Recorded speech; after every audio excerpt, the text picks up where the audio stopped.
मैं सचिन गौड़ आप सभी का अपने चैनल साई कोचिंग लाइव में स्वागत करता हूं।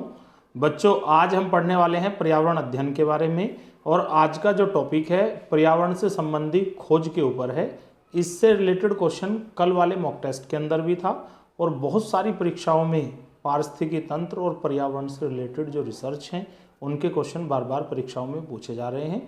तो आज की जो क्लास है बच्चों लगभग 15 से 20 मिनट की होगी। काफ़ी छोटी क्लास है। उसका रीज़न ये है कि आज मैं ट्रैवल में हूँ और आप लोगों को पूरे फोकस के साथ ये 20-25 क्वेश्चन जो भी हैं इन पर फोकस रखना है और सभी बच्चों को प्रत्येक दिन की तरह जय हिंद लिखकर सबसे पहले अपनी अटेंडेंस सबमिट करानी है। चलिए बच्चों, शुरू करते हैं आज की अपनी क्लास। ठीक है, तो अब हम सबसे पहले क्या करते हैं, आज की क्लास को शुरू करते हैं।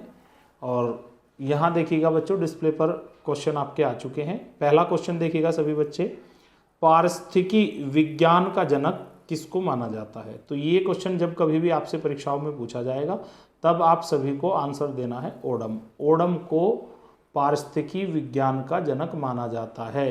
अगर हम पारिस्थितिकी विज्ञान के जनक की बात करते हैं, फादर ऑफ इकोसिस्टम, तब बच्चों आपको बताना है ओडम। चलिए, आई थिंक आपको सभी को क्लियर हुआ होगा। बात करते हैं क्वेश्चन नंबर 2 की। इकोलॉजी जो शब्द है ये किसकी देन है। अगर हम इकोलॉजी के फादर की बात करते हैं तब आपको बताना है ओडम। यदि आपसे इकोलॉजी वर्ड की बात की गई है तब आपको बताना है हैकल। चलिए, पूरा नाम है अर्नेस्ट हैकल, लेकिन शॉर्ट में ध्यान रखना है इकोलॉजी जो शब्द है ये किसके द्वारा दिया गया है, हैकल के द्वारा दिया गया है। चलिए, अरे भाई तेजी के साथ सभी बच्चे सेशन के साथ जुड़ेंगे। सभी बच्चों को इस क्लास को ज़्यादा से ज़्यादा लोगों के साथ शेयर करना है। जिन बच्चों ने चैनल को सब्सक्राइब नहीं किया है वो सभी बच्चे ईमानदारी के साथ चैनल को सब्सक्राइब कर लें। बात करते हैं आज के क्वेश्चन नंबर 3 की। पारिस्थितिकी तंत्र की खोज किसके द्वारा की गई थी। एजी टांसले के द्वारा की गई थी। तीसरा क्वेश्चन बहुत ज़्यादा डिमांडेड है। कल के मॉक टेस्ट के अंदर भी लगभग आपके 2 क्वेश्चन इसी के ऊपर थे, एजी टांसले के ऊपर। तो ये आप लोगों को बहुत अच्छे से ध्यान रखना है। पारिस्थितिकी तंत्र की खोज किसके द्वारा की गई थी, एजी टांसले के द्वारा। बात करते हैं क्वेश्चन नंबर 4 की।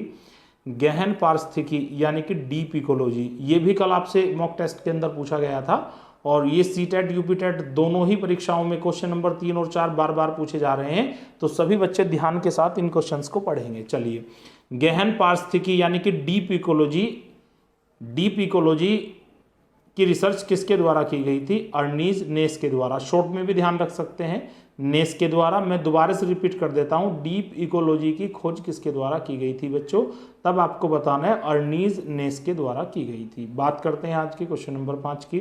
क्वेश्चन नंबर 5 बच्चों डिस्प्ले पर आ चुका है। पारिस्थितिकी निके की संकल्पना किसके द्वारा की गई थी। ये भी बड़ा खास क्वेश्चन है। पारिस्थितिकी निके की संकल्पना किसके द्वारा की गई थी, ग्रीनले के द्वारा की गई थी। सन भी पूछा जा सकता है, तब बच्चों आपको बताना है 1917। आई थिंक आप सभी को क्लियर हुआ होगा और मैं क्वेश्चन नंबर 5 को एक बार पुनः रिपीट कर देता हूं। पारिस्थितिकी निके की संकल्पना किसके द्वारा की गई थी, ग्रीनले के द्वारा की गई थी। कौन से सन में की गई थी, तब बच्चों आपको बताना है 1917। चलिए, तेजी के साथ क्वेश्चन नंबर 6 को देखिएगा सभी बच्चे। पारिस्थितिकी पदछाप मापने की इकाई किसको माना जाता है, तब आपको बताना है भूमंडलीय हेक्टर। बच्चों, ये रिसर्च से रिलेटेड टॉपिक था लेकिन एक क्वेश्चन आउट ऑफ टॉपिक है, तो अब हम लोगों को करना क्या है, इसको क्वेश्चन नंबर 6 को छोड़ना नहीं है, थोड़ा सा पढ़ लेते हैं। बाकी सभी क्वेश्चन रिसर्च से रिलेटेड ही हैं, उन्हीं पर हम लोगों को आज फोकस रखना है। छठे क्वेश्चन को पढ़िएगा एक बार दोबारा से। पारिस्थितिकी पदछाप मापने की जो इकाई है उसको क्या कहा जाता है, भूमंडलीय हेक्टर। चलिए, बात करते हैं क्वेश्चन नंबर 7 की। धारणीय या स्थायी विकास की अवधारणा किसके द्वारा पर्यावरण के क्षेत्र में दी गई थी, ब्रेंट लैंड के द्वारा दी गई थी। कौन से सन में दी गई थी, 1987 में दी गई थी। धारणीय या स्थायी विकास की अवधारणा किसके द्वारा की गई थी या दी गई थी, ब्रेंट लैंड के द्वारा दी गई थी। कौन से सन में बच्चों, 1987 में। आप सभी को ये चीज़ ध्यान रख लेनी है। बात करते हैं क्वेश्चन नंबर 8 की। क्वेश्चन नंबर 8 बच्चों डिस्प्ले पर आ चुका है। सभी बच्चे ध्यान से इस क्वेश्चन को पढ़ेंगे। पर्यावरणीय भूगोल शब्द की प्रथम चर्चा किसके द्वारा की गई थी। पर्यावरणीय भूगोल जो शब्द है ये किसके द्वारा खोजा गया है, तब आपको बताना है हेविट व हेयर के द्वारा। एक बार रिपीट कर लेते हैं बच्चों। पर्यावरण भूगोल शब्द की प्रथम चर्चा किसके द्वारा की गई थी, तब आपको बताना है हेविट व हेयर। और कौन से सन में बच्चों इसकी खोज की गई थी, 1993 में। बात करते हैं क्वेश्चन नंबर 9 की, प्राकृतिक कृषि व अन्वेषण। अन्वेषण का मतलब होता है बच्चों रिसर्च, खोज। प्राकृतिक कृषि की जो खोज है वो किसके द्वारा की गई थी? मसानोबु फुकुओका। ये जापान के एक वैज्ञानिक है, इसलिए इनका जो नाम है वो थोड़ा सा आप लोगों को डिस्टर्ब कर रहा है, लेकिन थोड़ा सा आपको ध्यान रखना है। मसानोबु, आधा नाम याद रखोगे तो भी आपका काम चल जाएगा। प्राकृतिक कृषि की जो खोज है वो किसके द्वारा की गई थी? मसानोबु के द्वारा की गई थी। चलिए बात करते हैं आज के क्वेश्चन नंबर 10 की, जो जैव हॉटस्पॉट की जिसको हम बात करते हैं। तो हॉटस्पॉट की जो संकल्पना है ये किसके द्वारा की गई थी? बात करते हैं जैविक हॉटस्पॉट की। तो जीवों का जो हॉटस्पॉट होता है उसकी संकल्पना किसके द्वारा की गई थी? तब बच्चों आपको आंसर देना है नॉर्मन मेयर के द्वारा। चलिए दोबारा से क्वेश्चन को पढ़ेंगे सभी बच्चे। हॉटस्पॉट संकल्पना सबसे पहले किसके द्वारा की गई थी? नॉर्मन मेयर के द्वारा। ये आप लोगों को ध्यान रखना है इन फ्यूचरली। इसका पूरा का पूरा एक चैप्टर आपका बनेगा, उसमें हम लोग इस चीज़ को डीपली डिस्कस करेंगे। चलिए बात करते हैं बच्चों क्वेश्चन नंबर 11 की। ये 11 तो बहुत ही ज़्यादा खास है। जैव विविधता, जिसको हम बायोडिवर्सिटी भी बोलते हैं, जैव विविधता शब्द का इस्तेमाल सबसे पहले किसके द्वारा किया गया था? ये वाल्टर नहीं है, वाल्टर है शुद्ध, वाल्टर जी रोंजेन के द्वारा 1986 में सबसे पहले बायोडिवर्सिटी वर्ड को इस्तेमाल किया गया था। चलिए क्वेश्चन काफ़ी खास है, सभी बच्चों को फोकस करना है।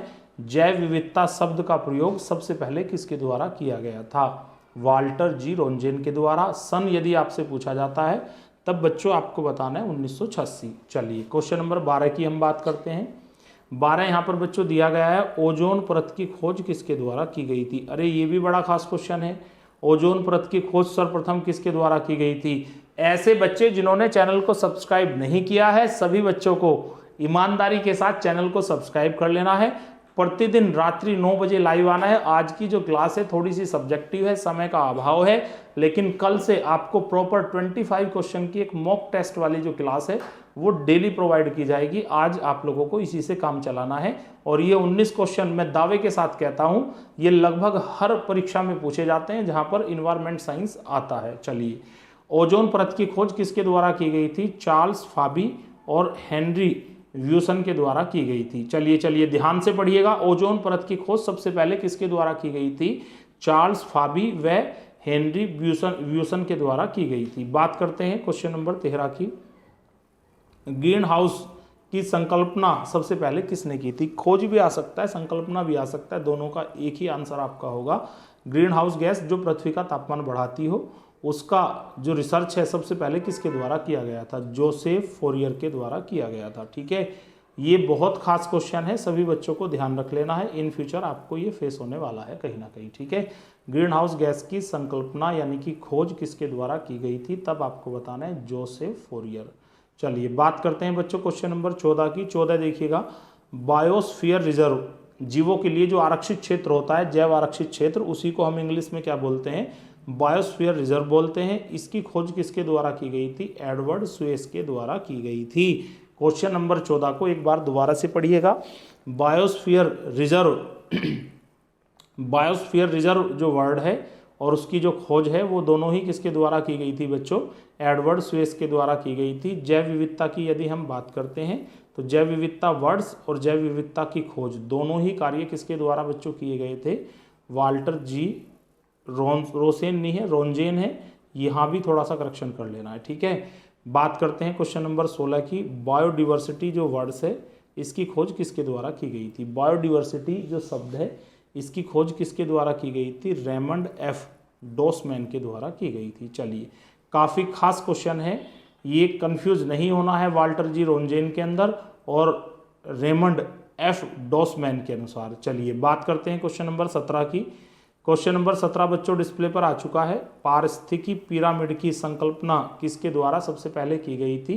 एल्टन के द्वारा की गई थी। एक बार क्वेश्चन को पुनः रिपीट करते हैं। पारिस्थितिकी पिरामिड की संकल्पना सबसे पहले किसके द्वारा की गई थी? तब बच्चों आपको बताना है एल्टन के द्वारा की गई थी। चलिए बात करते हैं क्वेश्चन नंबर 18 की।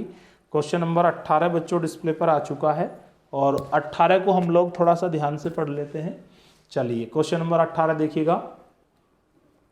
वैश्विक मंदन शब्द का प्रयोग सबसे पहले किसके द्वारा किया गया था? वैश्विक मंदन शब्द का प्रयोग जेराल्ड स्टोन हिल के द्वारा किया गया था। वैश्विक मंदन शब्द का उपयोग इन्वायरमेंट स्टडी के अंदर सबसे पहले किसके द्वारा किया गया था?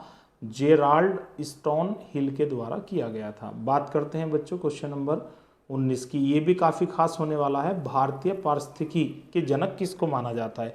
भारतीय पारिस्थितिकी, भारतीय यानी कि इंडियन इकोसिस्टम के जो जनक है वो किसको माना जाता है? प्रोफेसर आर मिश्रा को माना जाता है।